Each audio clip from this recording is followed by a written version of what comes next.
This is the Lone Crater YouTube. We hope this video helps. You start by opening the sequence and immediately selecting the clip or clips you'll edit.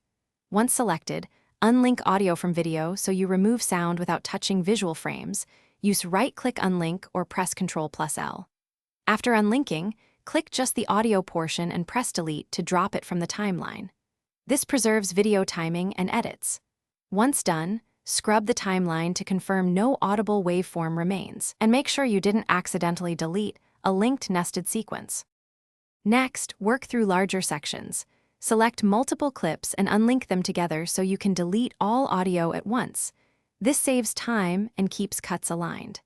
If audio is embedded across channels, go to Clip Modify Audio Channels to remap or disable specific channels before deleting, which helps if you need a mono or alternate channel kept.